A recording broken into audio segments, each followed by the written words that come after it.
Hello everyone, मेरा नाम अभिषेक है और आज हम वापस आते हैं अपने रेगुलर चीज़ों की तरफ जिसमें हम दुनिया के ज़्यादातर politics, geo politics, geography, background, history, culture, इन चीज़ों पे बात करते हैं। तो क्योंकि पिछले कुछ दिनों से कंटिन्यूसली जो प्रखर और श्वेताब और संदीप महेश्वरी की जो सिचुएशन चल रही है उस पर ही कंटिन्यूसली बात हो पा रही थी, तो कुछ जो हमारा नॉर्मल जो टॉपिक्स होते हैं वो काइंड ऑफ इग्नोर हो रहे थे। तो मैंने देखा एक अभिजीत चावड़ा जी ने वीडियो पोस्ट की जिसमें उन्होंने एक क्वेश्चन का जवाब दिया है कि क्या एक्चुअल में जापान एक सीक्रेट सुपर पावर है, जैसे सीक्रेट सुपरस्टार मूवी आई थी उस तरह से। तो अगर मुझसे पूछा जाए तो डिपेंड करता है कि आप क्वेश्चन किस सेंस में पूछ रहे हो। अगर आप इकोनॉमिकली सुपर पावर पूछ रहे हो तो वो सीक्रेट नहीं, वो बहुत ओपन में सुपर पावर है, बिकॉज वो आई थिंक 7 या 8 साल पहले तक दूसरी सबसे बड़ी इकोनॉमी थी दुनिया की। एक टाइम पे ऐसा एक्सपेक्ट किया जा रहा था कि वो शायद यूएस को ओवरटेक कर देगी इकोनॉमी के मामले में, और अभी भी वो दुनिया की तीसरी सबसे बड़ी इकोनॉमी है। तो उस सेंस में आप शायद कह सकते हो कि वो एक सुपर पावर है। बहुत सारी चीज़ों में जापान की पूरी दुनिया में मोनोपोली है, और एटलीस्ट मोनोपोली नहीं तो जिसे कहते हैं बहुत ज़बरदस्त हाईएस्ट डोमिनेंस है। फॉर एग्जांपल ऑटोमोबाइल इंडस्ट्री में जापान की पूरी दुनिया में डोमिनेंस है। दूसरी कंट्री जो उसके क्लोज आती है यूएसए या फिर जर्मनी, वो दोनों आई गेस उससे बहुत पीछे हैं, क्योंकि जितनी मार्केट कैप्चर जापानीज़ कंपनीज़ का है दुनिया में उतना अमेरिकन या जर्मन कंपनीज़ का नहीं। जर्मन का इन द सेंस एक लग्जरी क्लास में ज़्यादा है, बट जापानीज़ कंपनीज़ अफ्रीका में, साउथ अमेरिका में, सेंट्रल एशिया में, मिडल ईस्ट में, डेजर्ट में, सब जगह उनका उनका जो प्रोडक्ट है उसकी एक एक एक धाक है, एक डिमांड है। कैमराज में, इलेक्ट्रॉनिक्स में जापान का एक अपना ही अलग वो है। तो डिपेंड करता है आप किस चीज़ में पूछ रहे हो। नेवी जापान की दुनिया की सबसे स्ट्रॉन्गेस्ट नेवी में से है। तो ये मेरी एक थोड़ी बहुत बेसिक नॉलेज है। लेट्स सी अभिजीत चावड़ा जी का क्या कहना है, और फिर साथ साथ बात करेंगे। What is Japan's role and significance in this power play, as it has one of the most efficient human resource managements in the world? Yes, you are right. Japan is one of the most optimized countries in the world. It has one of the most efficient systems of governance and business, and it was.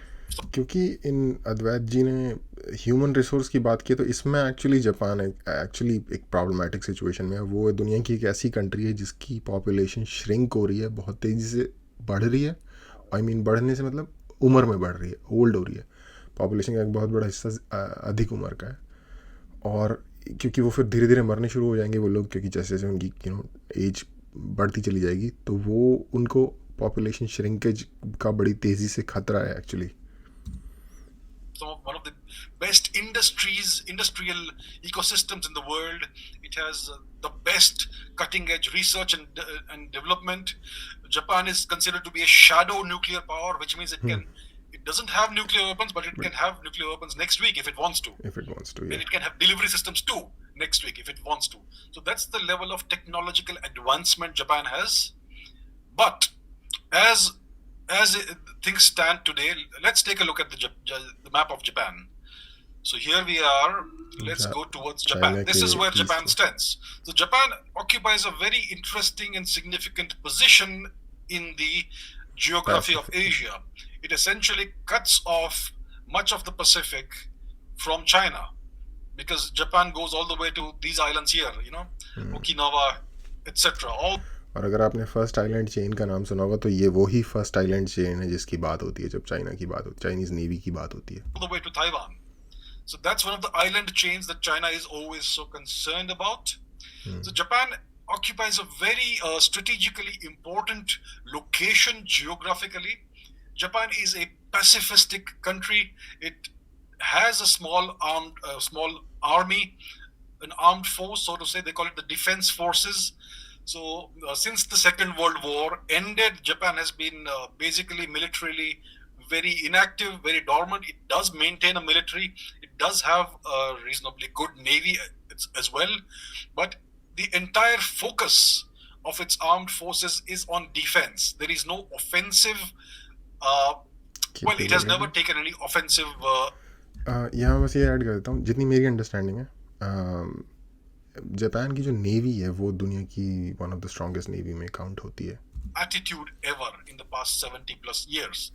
So Japan is a significant power, but it doesn't project power beyond its borders.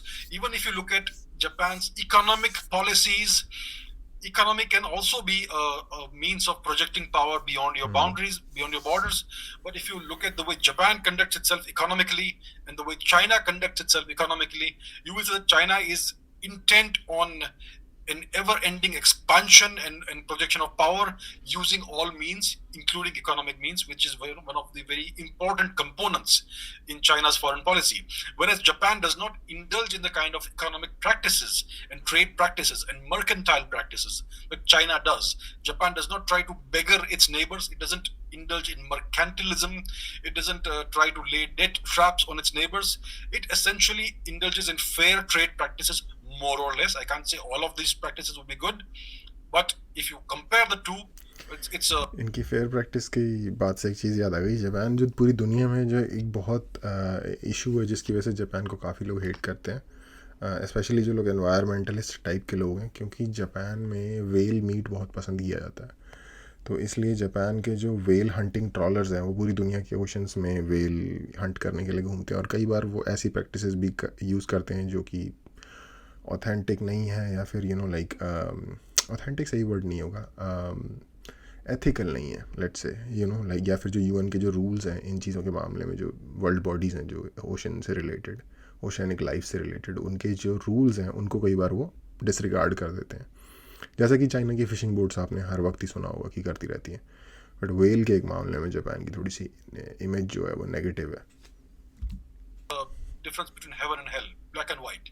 So Japan doesn't have the ambition to be a global geopolitical player. It is content to be a peaceful and developed country and to live in peace and let others live in peace. How long that will last? Well, it all depends on China's attitude. China has a big grudge against Japan, and because of the events of the Second World War, and China always uses these historical pretexts to bully other nations.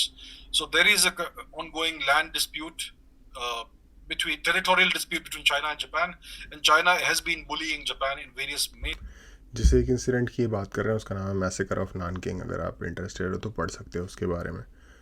ways for a long time. So Japan is a significant economy. It is one of the most technologically advanced nations, but it is not a global player on the geopolitical scene because of its pacifistic constitution and because it is defense oriented. It has a very strong navy, FYI. Its navy is more powerful than India's navy, significantly more powerful than India's navy. What is the measure of a navy's? अच्छा हुआ sir आपने बोल दिया, वरना मैं बोलता तो बहुत सारे लोग आ जाते हैं कहने अबे ये नहीं है वो नहीं है. Strength. So most people answer the number of ships a navy has. No. It's a wrong answer. Tonnage. The strength of your navy doesn't depend on how many ships you have. The strength of your navy is directly proportional to how many missiles you can deploy at sea on a given day. Also tonnage. And the Japanese navy can deploy more than 1,000 missiles on any given day. So at right now, as we speak, it has at least 1,000 missiles deployed at sea right this moment, maybe more, maybe 1,500 or more. So that is the strength of the Japanese navy. The strength, the power of a navy is measured in the number of missiles, anti-ship and other missiles it can deploy at any given time. I think ये tonnage को ही different तरीके से बोल रहे हैं. Tonnage basically क्या होती है, कितनी कैपेसिटी आपकी शिपों की वेट के मामले में. तो ऑफ कोर्स, या अगर आपकी टनेज ज़्यादा है तो आप ज़्यादा मिसाइल्स डिप्लॉय कर सकोगे. मैं उसे टनेज में कह रहा हूँ, ये नंबर ऑफ मिसाइल्स में कह रहे हैं. टनेज में दूसरी चीज़ें भी आ जाती हैं, क्योंकि टनेज में आपके एयरक्राफ्ट डिप्लॉय करने का भी, तो फिर अगर आप एयरक्राफ्ट डिप्लॉय कर रहे हो तो एयरक्राफ्ट के ऊपर जो मिसाइल्स लगे हैं वो भी आ जाएंगे उसमें. तो एक एनकम्पासिंग टर्म है टनेज. और दूसरी एक और बात, एक बहुत इंपॉर्टेंट पावर जो जापान की है ना, देखो ये बात थोड़ी सी अनपीसी हो जाएगी या नॉन पीसी हो जाएगी, क्योंकि सब इंसान बराबर हैं, ब्ला ब्ला ब्ला, ये सारी बातें कही जाती हैं. लेकिन मुझे नहीं लगता कि हर इंसान बराबर होता है अपनी परफॉर्मेंस के मामले में. हाँ, उसके लिए जो एक ह्यूमन रिस्पेक्ट है वो हर इंसान डिज़र्व करता है इक्वली पूरी दुनिया में, वो मैं मानता हूँ. लेकिन परफॉर्मेंस और कैपेबिलिटी और मेरिट के मामले में मुझे नहीं लगता कि हर इंसान बराबर है. हर इंसान एक बराबर कॉम्बैट स्किल्स नहीं होते. हर इंसान एक इक्वली अच्छा पेंटर नहीं होता. हर इंसान इक्वली अच्छा इंडस्ट्रियल वर्कर नहीं हो सकता. तो जापानीज़ लोगों की जो स्ट्रेंथ है वो बहुत ज़्यादा हार्ड वर्किंग और जिसे कहते हैं डेडिकेटेड काइंड ऑफ लोग हैं, ठीक है। आई डोंट नो वैसा क्यों है, उनका कल्चर है वैसा या क्या है, ईमानदारी से काम करने वाले डेडिकेटेड लोग हैं, यू नो बहुत ज़्यादा लाइक रिस्पेक्ट ड्रिवन। तो अगर उनके ऊपर कोई ऐसी बात आ जाएगी जब ऐसा लग रहा होगा कि उनको कोई डिसरिस्पेक्ट कर रहा है, तो चाइना होगी बहुत स्ट्रॉन्ग कंट्री, लेकिन क्योंकि जापानीज़ लोगों का एक पर्सनल लेवल पे कल्चर, एक लाइक हाराकिरी वाला कल्चर है, वो मरने के लिए भी तैयार हो जाते हैं अगर बात रिस्पेक्ट पे आ रही है। ये मैं एक जनरल बात बता रहा हूँ, ऑफ कोर्स जापान में ऐसे लोग भी होंगे जो they don't give something something something about whoever whatever wants to do with it, wants to do with Japan. They may not be as nationalist, but एक broad level पे culture की बात बता रहा हूँ। So Japan's navy is much more powerful than India's navy. Its submarine strength is very good. It has very, very advanced submarines. So these are factors that China is wary of. But as I said, Japan's entire outlook is defensive in nature as of today.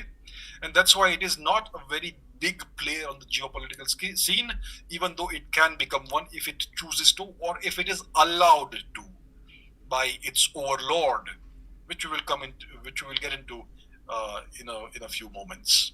So that's where Japan stands. That's where Japan stands in the global power play power position. Structure. What हाँ, मैं इसलिए रहा था क्योंकि Google maps use करने का नुकसान ये होता है कि कई बार वो आपकी लोकेशन डिस्क्लोज़ कर देता है। एनीवे तो या मैं एग्री करता हूँ जो इन्होंने बात बोली, ज़्यादातर बातें तो आई गेस ज़्यादातर नहीं, कुछ बातें मुझे पहले से पता थी, बट कुछ बातें इन्होंने अलग बताई जो मुझे नहीं पता थी। जापान के बारे में एक चीज़ और इन्होंने एक चीज़ कही कि जापान कितना अग्रेसिव होता है या कितना पावरफुल बनने के लिए डिसाइड करता है, ये डिपेंड करता है जापान कितना पावरफुल है यूएसए जितना, बिकॉज जापान का डिफेंस यूएसए के हाथ में है, सिंपल बात है। जापान अपने हाथ में उस चीज़ को कितना लेके खुद से कितना ज़्यादा अग्रेसिव हो जाता है, ये इस चीज़ पर डिपेंड करेगा कि चाइना का बिहेवियर उसके साथ कैसा है। और चाइना का बिहेवियर, शिंजो आबे अभी ही पास्ड अवे रिसेंटली, लेकिन अपने एंड पे वो काफ़ी ज़्यादा कोशिश कर रहे थे कि जापान को थोड़ा थोड़ा लाइक मिलिटरिस्टिकली थोड़ा सा तगड़ा बनाया जाए। और मुझे लगता है पर्सनल लेवल पे मेरी ये सोच है कि शायद उनके असैसिनेशन के साथ भी इस बात का कोई लेना देना हो सकता है, क्योंकि कई बार कंट्री में बहुत सारे लोग होते हैं जो आपकी बातों से इतना ज़्यादा अग्री नहीं करते। और वो बंदा भी आई थिंक एक एक्स सोल्जर था जापानीज़ आर्मी का। तो होपफुली कुछ नॉलेज वाली बात शेयर हुई होगी। देखने के लिए थैंक यू।